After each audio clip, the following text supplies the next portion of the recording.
Welcome to Maine Voices Livestream. Before we begin, some messages from our sponsors.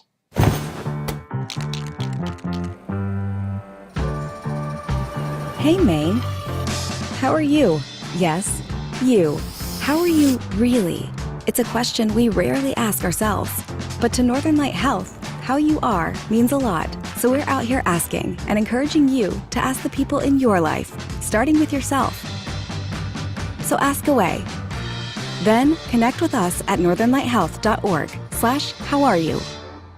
The Portland area's trusted choice for senior living, Stroudwater Lodge, gives Maine seniors independence and families peace of mind.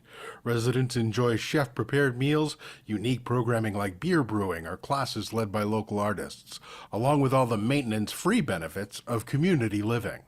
With their sister community, Avita, specializing in memory care on the same campus, Maine families have a wide variety of care options in a beautiful wooded setting, yet minutes from downtown Portland. To learn more, visit stroudwaterlodge.com.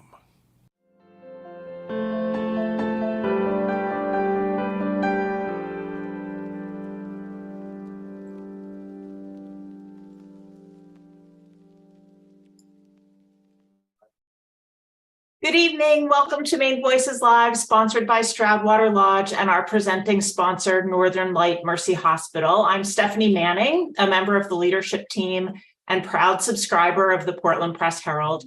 We're happy you're here with us tonight. Events like Maine Voices give us an opportunity to show off our talented newsroom staff, the work they do, and connect with readers like you. This event and the important journalism we produce each day is made possible by our sponsors, advertisers, and you, our readers. If you're already a subscriber, thank you. And if you're not yet a subscriber, check out the options by clicking the link to subscribe in the chat or by visiting pressherald.com/subscribe. It is my privilege to introduce tonight's talented panel of folks. Leading Maine Voices is Aimsel Ponti. She's a music writer for Maine Today magazine and the Portland Press Herald. Aimsel is a huge fan of the local music scene and covers it along with national musical happenings in her Face the Music column, along with other artist interviews. Aimsel is also the host of Music from 207 on 98.9 WCLZ and appears monthly on SHTV, the TV show 207. I'm sure y'all know it. Her guests tonight are Sullivan and Adam Gardner, co-founders of the Portland-based Reverb, a company focused on partnering with musicians, festivals, and venues to green their concert events while engaging fans face-to-face at shows to take environment and social action. I hope that you saw the fantastic article that was in the Maine Sunday Telegram this week, written by Ray Ruthier in celebration of Earth Day. If you miss it, Strawberry's going to put the link in the chat. And so without further ado, please welcome to the virtual stage, Aimsel Ponti, Sullivan, and Adam Gardner. Thanks for being here tonight. Hey, welcome to Maine Voices Live. I can't help it. I have to do this. Forgive me, Adam. Glad you made it. Welcome to the chat. Who's your hostess? I'm your hostess now. No, seriously, that's a Gardner reference. And Adam not only has been a founding member of Gardner, who survived somehow Woodstock 99, and that's a fun thing to look up on YouTube when you have a minute, Gardner's show on Woodstock.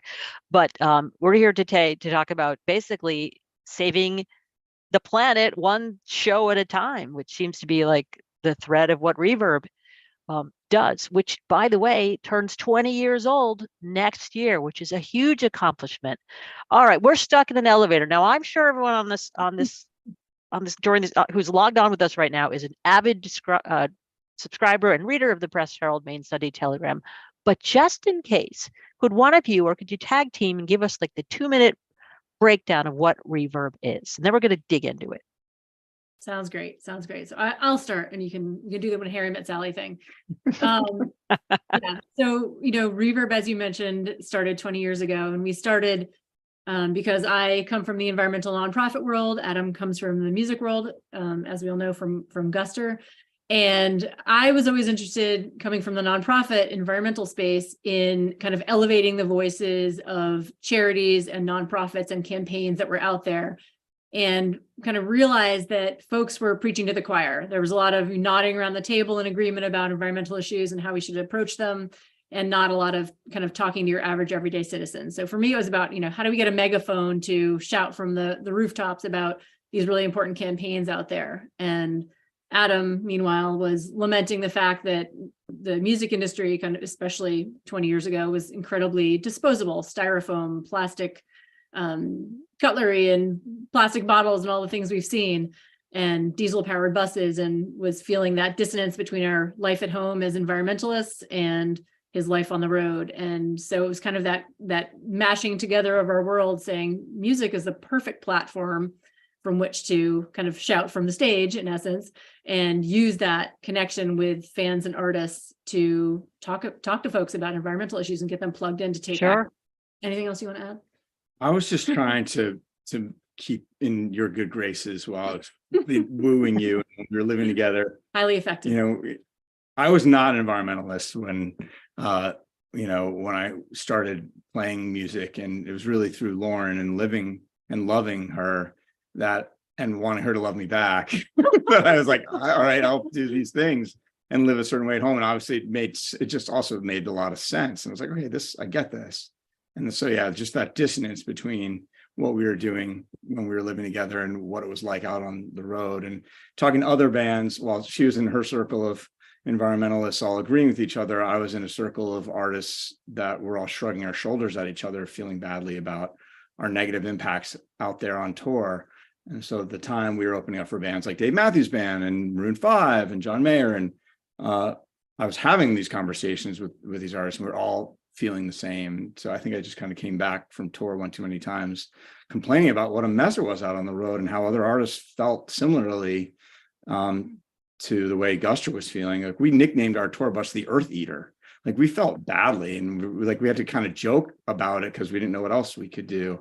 So it was really, I think, the combination of her desire of like, how do we amplify what the movement really could be, the environmental movement, through the power of music, and my desires of not having such a negative impact out there, and other artists knowing that there was this opportunity to help other artists do the same. Mm-hmm.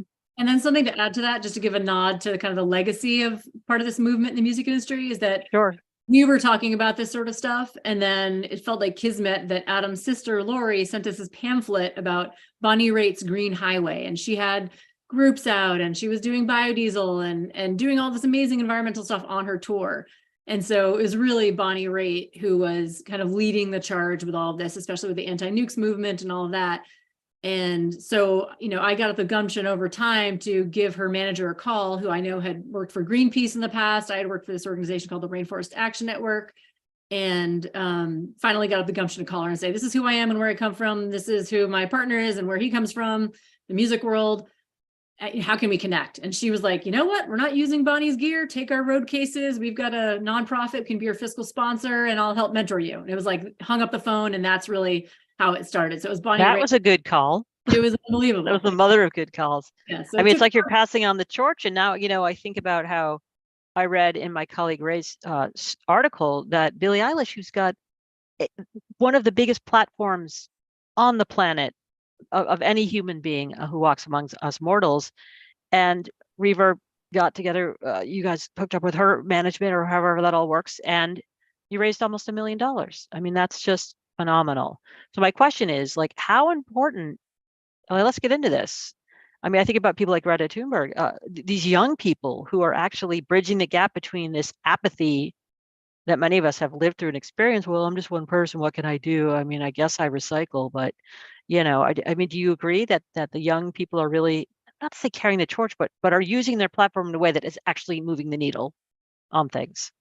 Yeah, I would say really it's been a blend, right? So we've been at this for almost 20 years, and it started with bands like Jack Johnson and Dave Matthews Band and Maroon 5 and some of the folks that I was shrugging shoulders with, and then I don't know, a few years ago, probably in the past 5 or so years, we saw a lot of young folks coming to the table being like, like they heard about somehow the word got out. It started with, I think, Harry Styles. From the straight pop world.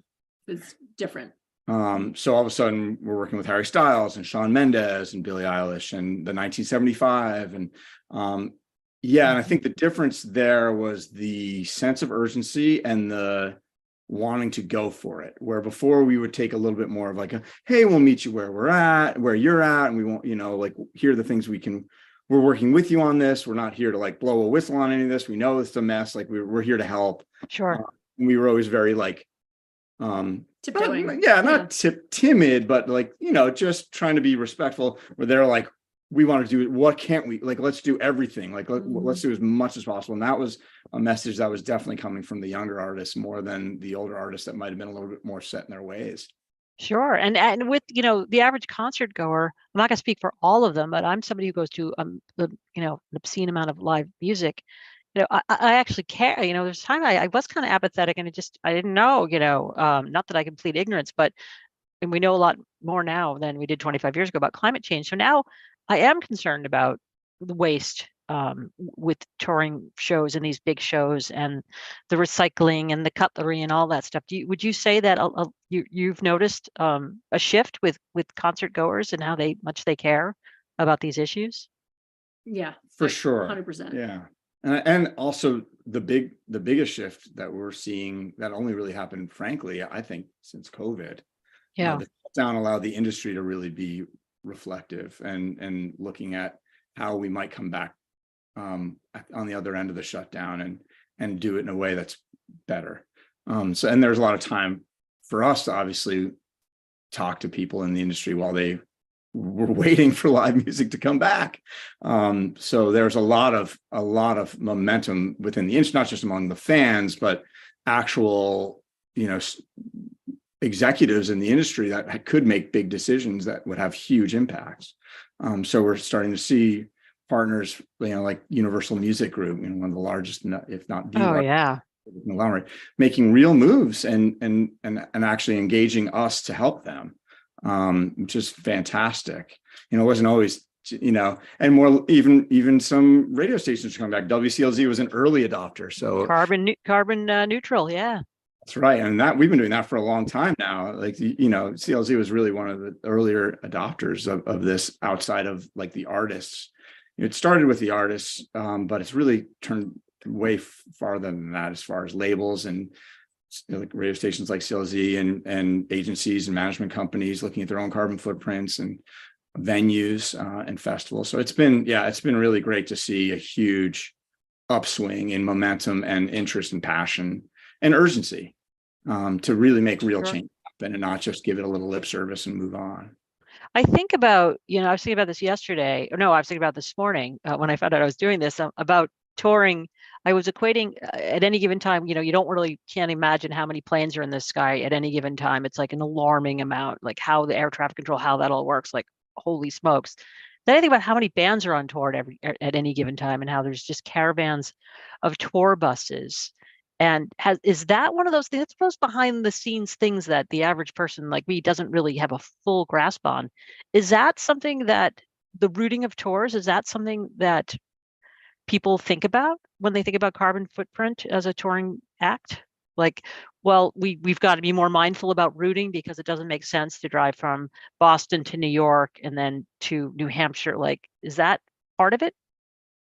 I would like to say that it is, or it's becoming a piece of the puzzle, but I do think that's kind of one of the greatest logistical hurdles that the music industry I would think has to confront right now, because it's it's like a Venn diagram and they're all, playing each of the venues. Somebody has a first hold on a show for XYZ date. Somebody has a second hold who ends up getting the show. So even though it might make sense to go from DC to Philly to Boston to Maine, that's not always how it works out in terms of of what venue says yes to what artist and vice versa. And so then you end up going up to Montreal and then back down to DC, and it's not ideal. So that is, I think, kind of the elephant in the room that needs to be figured out. And it's tricky because there's no one, to just keep with the metaphor of flying. Nobody's running air traffic control at all. Right. How it is. So Especially, I would say it's actually been even more challenging coming back from the shutdown because every tour and every artist ever wants to make Oh, up the for. floodgates are open, but at least things are happening, like buses are idling a Mhm. lot. Like there's actually an effort being made, Yeah, which is huge. and you're seeing interesting new models like the Reset festival, where they're, you know, they have, it's a moving traveling festival, but they hit a region at one time. There's 3 days, 3 venues in that region. They hit it that weekend, and then they move to a different region and they all swap. And it's kind of interesting to see how at least they're able to claim a region, have Sure. 3 days between them, claim another region, and make that work out. So yeah, I think that will always be a challenge. I think the things that we're most excited about, and a lot of what we have done in the past, for example, you're talking about buses, like Lauren personally helped fuel like hundreds of thousands of gallons of biodiesel in touring buses and trucks. Incredible. Where she's on the phone with lead drivers, Pure logistics, pure logistics. Yeah. Wow. having them wet hose at the venue, so they come in and actually the drivers can just go right to the venue, and there's a truck going around fueling. This is for the large fleets, right? Yeah. Trucks. Wow. And again, the good news is, but more and more gas stations are having at least a percentage of their fuel with biodiesel in it. So there's things that like technology is catching up to. Something we did most recently was replace the diesel generators at the Luck reunion, Willie Nelson's festival. Oh, no kidding. During South by Southwest. It was a big deal because it really never been done before at that scale. The main stage, Willie Nelson played, Margot Price, Spoon, all day. It was a headline stage, full size stage, picture the size of Thompson's Point stage, all day, powered by solar powered batteries, 100%. I mean, I saw they had a little stage at Newport Folk Festival. One of the side stages was powered by bicycles. In fact, fans could actually ride pedal and keep something running, the sound system running or something like that. Let me ask you this. What do you think this is not on my list, just came up with it, but what do you think some of the common misconceptions are? Like that people think that, oh, this is going to be too expensive, or we can't be greener because it's going to cost too much green. Like what do you think is stopping people who are hesitant to get on board with this, with the mission? Cost and effort and some things, and that's what's nice about the conversations we can have with tours, is that this isn't our first rodeo, we've been doing it for a long time. We say, well, here are all the things we can do. We have a conversation, right? And we're talking about budget and program at the same time, and be like, well, here's everything that can happen, and here are the things that might be more difficult. Here are the things that are less difficult. If we have time, we can do more, because sometimes it requires more advance notice to have upcycled merchandise instead of going the standard route, for example. Right. Or even if I mean, it seems like from what I learned is that some acts have donated even 50 cents or a buck from a ticket, and then you're able, because you also distribute funds to other, like you helped that town get streetlights in a dark neighborhood, like environmentally friendly streetlights. Like that's incredible to me. Yeah. So how far the reach is. That's been kind of more and more successful in Adam's kind of artist liaison communications to suggest that we do this, what we call an eco fund. So it's that 50 cents or $1 to a ticket that gets brought in. We keep it, kind of a pot of it that ultimately will go out to local nonprofits that come out and table with us. So they're getting funded for the good work that they're doing, and we're supporting them. And for these larger projects where we're helping look at reducing greenhouse gas pollution and supporting local projects that might be addressing some issues around environmental justice. And, the example that you gave is this organization called Solidarity, SOUL, Solidarity, and they're in Highland Park, Michigan. The town was not able to pay their electric bills, so they reclaimed their streetlights. So this town was left in the dark. And so it's, in terms of safety, kids walking home from school in the dark, just all these kind of unimaginable things, for us in our community typically. And so they said, we're going to take the power into our own hands, and we want to do this in an environmental way. We want to have our own power structure here. We're going to put these solar powered streetlights in. And so with these eco funds from Harry Styles, from Dead & Company, from others, we've been able to channel that funding to Solidarity to help them put up these solar powered streetlights, which has just been really gratifying and cool. And Adam actually went to go visit and check in with Yeah. who is passing through on tour. And it's just a, you know, a wonderful, very concrete thing that kind of we've done as a collective music community. Plus, I mean, the actual unintended bonus is just a tiny little drop in the bucket less for Ticketmaster. Ooh. What do you think a couple blind spots for the average person as far as being a lot more conscientious about our planet? What do you think are a couple of them? I mean, I think for me, I think it's incredibly personal, but one of the most impactful things that you can do, which is going vegetarian or really going vegan. Because of the amount of water it takes to feed the animals, right? Because I think a lot of people get hung up on that, including me. I'm like remind us. Yeah, I mean, water, clear cutting of Yep. this that happens for grazing purposes all over the world. You know, distribution of meat. There are a million different factors, but Yeah. it's just one of the most impactful, concrete things we can do as individuals to decrease our personal carbon footprints. And so, like on the Billie Eilish tour, Billie said, "Hey, you know what? She and her mom, or really her mom, Maggie, who's wonderful, started an organization, and Support and Support and Feed. Thank you.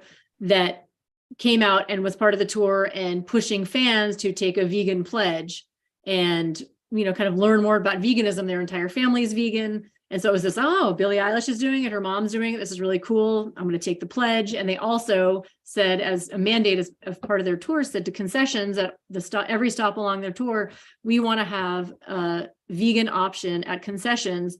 So they have price parity with a meat option, encouraging fans to, you know, make that choice at concessions as well. So they really kind of wove that vegan ethos into their tour and had vegan catering on the tour with the So your TD Garden $18 hot dog is, you know, also the $18 vegan version. But hey, I mean, but that's amazing to insist on that. And she has the leverage.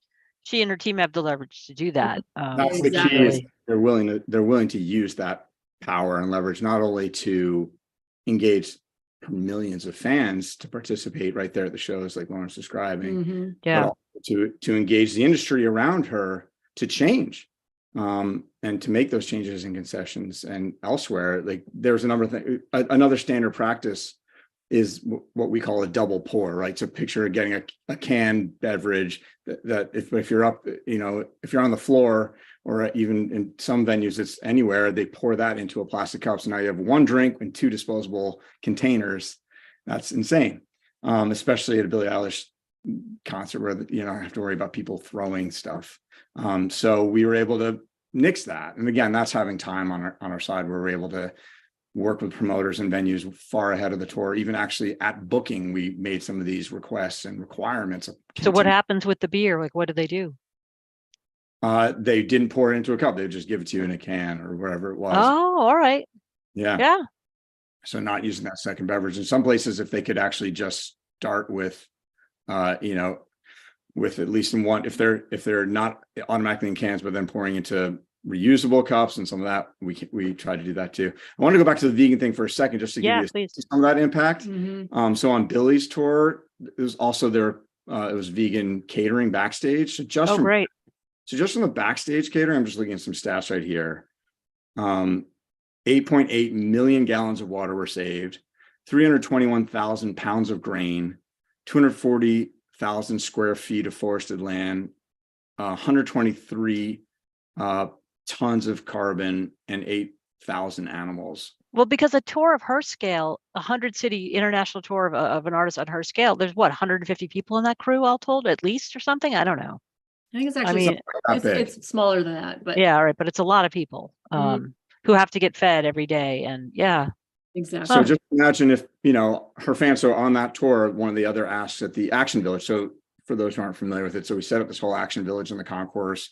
So we're there. We actually folded 2 of our staff onto Billie's world tour. They traveled as part of her crew, and they're handling the 2 things we're talking about. Backstage sustainability, tour sustainability on the ground, while we here in Portland, Maine, our office in the Old Port, are handling all the logistics ahead of time. So we have a whole team of folks that are doing that. Yep. And then also the fan engagement action village in the concourse. So when you're coming through as a fan, you're greeted by a volunteer. They're a Billy fan too. They've been trained ahead of time before doors by our staff. They're wearing a Billy Reverb volunteer shirt, upcycled by the way, and engaging fans to participate in local nonprofit groups and fill up the water stations where we offer free water and special limited edition Billie Eilish reusable water bottle. But if you don't want to have that reusable water bottle, you're allowed to bring your own reusable water bottle in. We advance that with the venues, all these different things that we can do. So to have an artist that's willing to use their incredible reach and power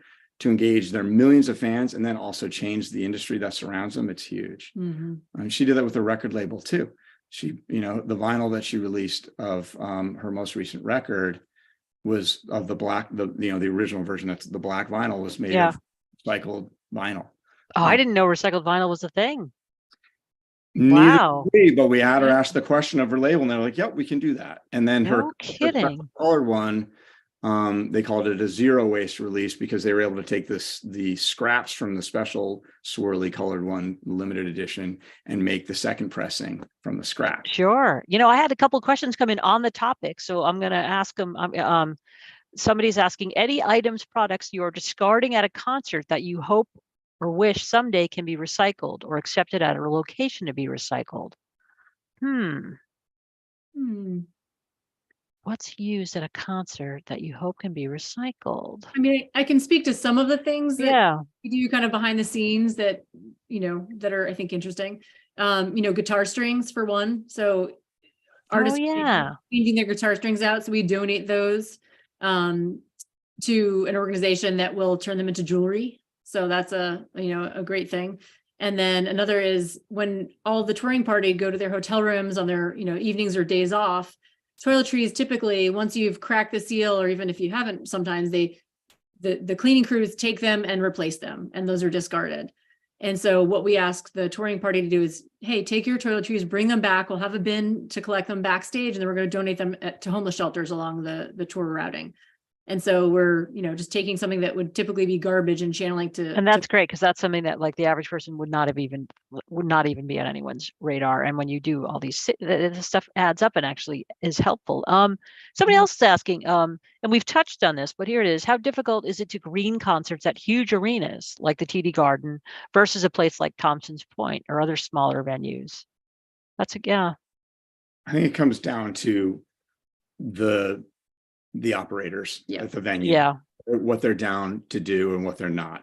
So it is venue to venue. I mean, there's some big venues like, look at Climate Pledge Arena and even some other ones. In Seattle. Yeah, in Seattle. And there's another one that I'm blanking on that I can't remember the name of it right now, but they're a zero waste arena.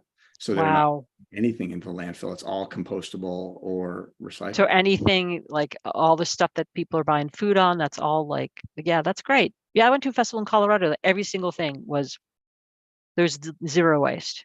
Yeah, which is amazing. That's the ultimate goal. That was kind of my thought on the question about is there anything that's being recycled or anything that you would like to see recycled? The real answer is we'd love things to not have to be single use in any way, shape, or form. Like as much as we can have reusables, that would be better. So like Guster right now, we don't carry disposables on we have our own little mess kits. Like so on our tour bus, I have silverware in my backpack. So if I go into the venue, I have my own silverware. Yeah. I also have silverware in the bus. It has my name on it, so I don't have to worry about Ryan, cleaning his silverware well or not. I can just use my own. And so that's, I think that's an easy thing to do, but it isn't standard. So we carry reusable water bottles and have our own water stations on the bus and backstage, where we're not asking for any single-use water bottles on our rider. I'm the fool that tried to give Bonnie Raitt a bottle of water in a disposable. That was not my finest moment. Environmentalism. What was I going to ask you? I had a good question and that's gone. I got it. So again, Reverb heading on 20 years. What's on your wish list or what what are you excited or what can you share about any new projects, partnerships and such? What do they say? Spill some tea with us? spill the tea. I mean, I Yeah. think Adam just mentioned, I think the biggest piece that we're really excited about. So we started a campaign during COVID called the Music Climate Revolution, with the idea of kind of breaking down the silos between different parts of the music industry, and Yeah. everybody can use their dollars, use their voice. And so that's kind of transformed into another facet of that campaign called the Music Decarbonization Project. And so the idea is that, like, the music industry needs to clean its own house. And so we've been working to, get folks to take action and do sustainability kind of actions behind the scenes as well. But it's really about looking at the carbon footprint of tours, and not just using carbon offsets, but actually decreasing the carbon and stopping it before it starts. And so the Willie Nelson Luck reunion idea with the solar powered battery powering the main stage the entire time is really exactly that. So instead of doing that, instead of having diesel powered generators running the entire time, we're using solar powered battery.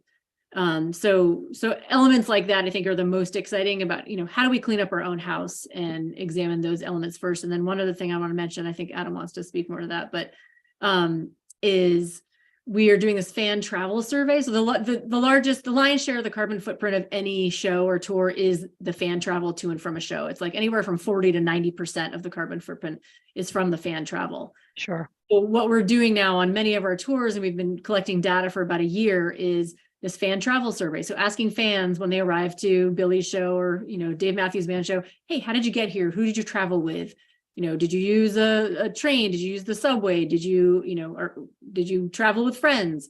All these different sorts of things. Did you have to fly here? Is it a destination visit for you? Just gathering all of that information, where they're from. And now we're going to be crunching that data with some data scientists from Amherst, and looking at kind of the touch points that we can start to chip away at. And so working with promoters and venues to examine what's it like in the Northeast. We're going to look at it. We're going to kind of cut up all of this data in many different ways and be pushing that out next year as we collect more data throughout this year to ideally create some change to address that kind of lion's share of the carbon footprint, and kind of demand and cajole and hopefully entice these promoters and venues to make change around fan travel and what their what the best solutions are and what fans want and need.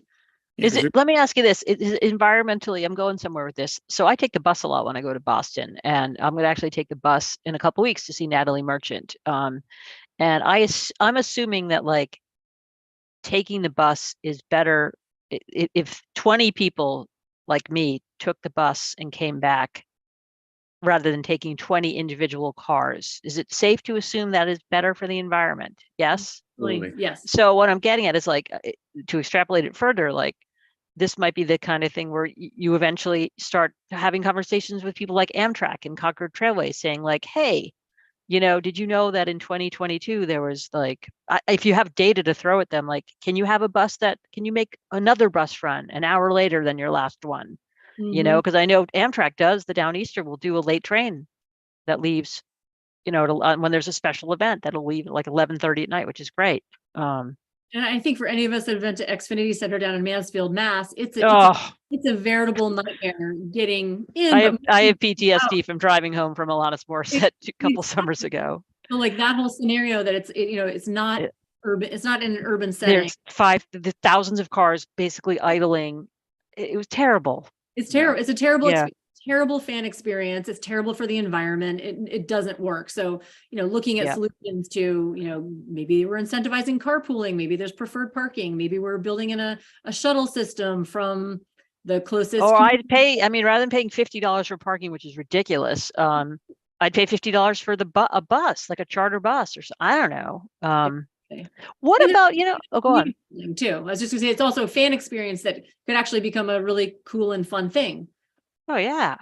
The other thing that I think about when I think about concerts is merch, especially, I think about like Taylor Swift, who I adore, and a lot of Billy and all these, like, these big, huge acts who sell massive amounts. If they make it, people will buy it, like whatever, a lunchbox, a this or that, a gazillion. It's not just, it's not just t-shirts, but where is all this stuff? Like, I never stop to think, like, okay, that baseball hat's really cool, but was it made in a sweatshop? I don't know. I guess if I really looked and I looked at the label closely and did some Googling, or where did that lighter, that wallet, that this, that, and the other thing, where's all this stuff coming from? The water bottle. Is that part of the conversations? Absolutely. It's the other question is also what is it made of and where's it from? Yeah. So Yeah. yeah, absolutely. So part of that Music Climate Revolution campaign that Lauren was talking about, we created a website. So you can just go to musicclimaterevolution.org Yeah. and it has kind of a port. You can kind of choose your own wormhole to crawl into. So if you're a fan, here are the ways you can take action for the climate. If you're a venue, here are the ways you can take action. If you're Right. if you're a radio station, if you're a tour selling merch, and so, or if you're a merchandiser, so you can go to those different portals, and we have resources and recommendations for what to consider and what you and literal like companies you can hyperlink to and order the stuff from. So a really good example of an artist that we worked with doing merch incredibly well is Lorde. Great. No surprise. No, she's amazing. Yeah. Ella's incredible. And so what she did for all of her merch on the last tour that we did with her, it was 100% upcycled, which means that none of the cotton was virgin at all. It was all made from former clothes, broken down to the threads and rebuilt into her merch. And she did that through a company called everybody.world. And all of her merch online is the same. And she explains, like, here's what it is. It costs more. If you don't want to buy it, that's fine. Like, you don't need a fourth shirt of mine. Right. So she's very, very upfront about it, which is, it's amazing the commitment artists like Lorde have put forth and saying, like, this is the way it needs to be. The prices will come down as more and more of us do this. She's Let's right. get on YouTube, that Vegas thing they're doing. There's got to be some stuff we can do. And so Billy did the same thing. She did. So all our, this one was an easy one because we were supposed to do Billy's 2020 tour that we got 3 dates into, and then, we know what happened there. So it was a restart. And then it was because it was so much later, it was all the artwork was all different and it was a new album cycle. So we turned those shirts inside out and screen printed the inside, changed the labels around and upcycled our volunteer shirts, of which we had hundreds and hundreds of. That's amazing. Yeah, and she also upcycled. She sold a hoodie that was also upcycled as well. That was done through a company that unfortunately changed names and is a different company now. But they're out there, and there's more and more. So yeah, I think that's the whole thing. Is as we hopefully create more demand, and from the artists who are wholesale purchasing merch to then retail sell. And as fans and as artists like Lorde, educate their fans as to why they're doing this and why this is important. Hopefully there'll be more demand from the fans too to have more sustainable merch. Do any of the artists ever give Reverb a quick shout out from the stage? Does that ever happen? I mean, we're lucky. I mean, the entire village is co-branded between the artists and us out front. And sorry, I talk with my hands. It's fine. And also, we're also very lucky that a lot of artists will also give us access to their screens. Their stage. Great. That's great. Before they play and in between the support acts and themselves, we'll have QR code campaigns and messaging about visiting the village or the fan travel survey, things like that. Yeah, because the super fans care about what their artists that they love care about. I mean, you don't need me to tell you that. So, like, I want to know what organizations the artists that I support are supporting. Yeah, message that on. Ideally they message ahead of time. So yeah. The tour is announced, we're often part of that tour announcement. So you read our billboard or whatever. Hey, we're working with Reverb. Oh, sure. I've gotten plenty of press releases through the years. Yeah. Telling me just that. Yeah. And so then they can also message their fans saying, this is what we're doing. Hey, bring a reusable water bottle. If you bring it in empty, you'll be able to fill up for free at the water station, the village, participate with these nonprofits, come enjoy, being together and taking action before the music starts. Yeah. Listen, anybody out there, if you have questions for either Lauren or Adam, please put them in the Q&A chat because we still have a little time. Anyone wants to do anything? Oh, and wait, I have a little spreadsheet, don't I? Let me see if I can open that up with a couple of other questions that people had submitted earlier. Well, I think we know. When did either or both of you decide to take action? Well, you were trying to woo your gal, Adam. We covered that, which is hilarious. But look what it's become now. Almost 20 years later, you have created. The two of you have done something extraordinary. Couple people saying how much they love Guster. Totally. Oh, how can younger kids get engaged in Reverb's efforts? That's a good one. That's from, I think, somebody named Joseph, but I'm not positive. But yeah, how can younger kids get engaged in Reverb's efforts? Great question. I mean, at shows, if I'm assuming these younger kids are coming with their parents, they can take action alongside their parents. And honestly, the kind of teaching up and the upward activism coming from kids into their families and their parents and their kind of communities is happening all over the place. And we feel that pretty acutely at the shows, that it really is the kids that are dragging their parents over to the Eco Village or the Action Village to say, hey, Mom, come check this thing out. Let's do this. Let's volunteer in our community to do this cleanup. Let's sign this pledge. Let's go vegan in our home because Billie Eilish is doing it. So we want to engage the entire demographic Sure. of a given show. And so I think that does happen pretty well at shows. And then of course, folks that it's really 18 plus to volunteer with Reverb, but if somebody were to come with their kiddo and bring them along to volunteer with us, we can always figure that out. Sure. Somebody else asked, like using Audubon as an example, they have just many conservation and environmental concerns, has many walking trails, none of which have water stations. Is this the kind of thing that Reverb partners with?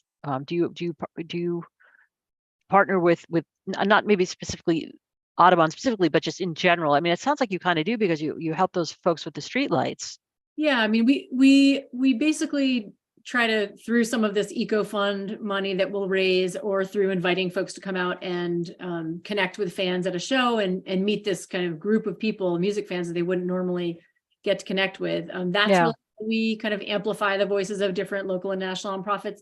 We wouldn't necessarily ever go in and say, hey, we see that you have this need, we're going to fix it, unless they kind of came to us with that need.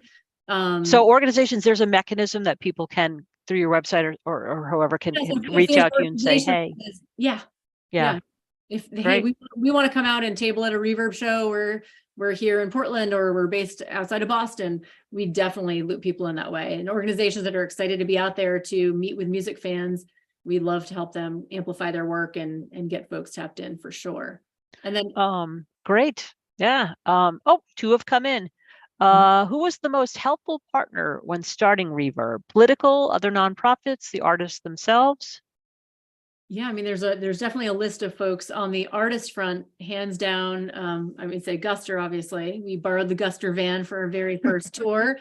They gave it to us to drive cross country, and the Bare Naked Ladies and Alana. But Bare Naked Ladies, they were the first artists that said yes to us. They let us use them as the guinea pig, and we chased that tour across the country in the Guster van, setting up our eco villages and letting their fans kind of tap into what we were doing and testing it all out. So that was really the proof of concept tour.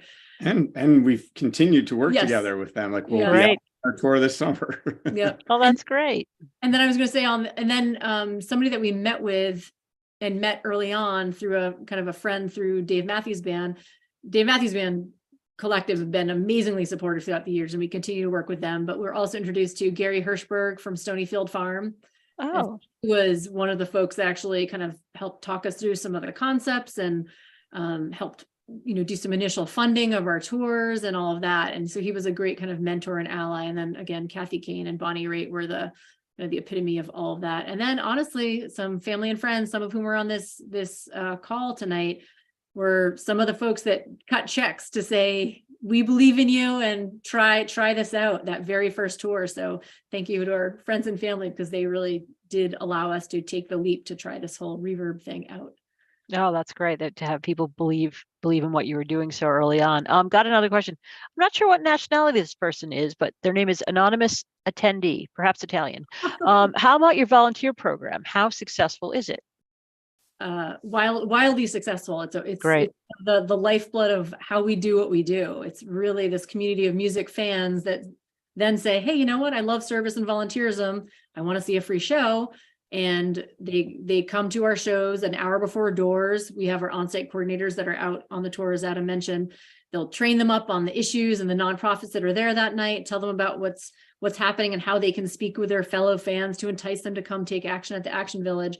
And we, our manager of volunteer programs and outreach, Paige Roth, who's just a superstar, coordinates upwards of 5,000 volunteers per year. And Wow. we have a database of tens of thousands of volunteers who come out again and again. And she's really helped to build this whole community of folks around the country that connect with Reverb artists when they come out and volunteer on behalf of all of these important issues. So it's Really a great. really great, fun program.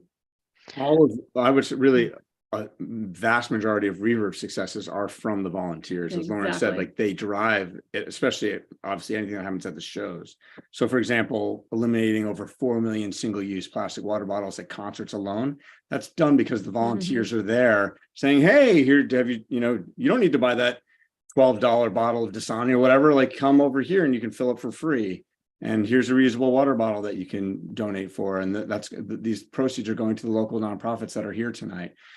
So just engaging all the fans to take action. Over 4 million actions have been taken at concerts too. So you don't have to, I mean, does that ever get hairy with I don't even know, the venue saying, hey, like we're not making as much money because we're not selling the $12 water. Like, how does that work?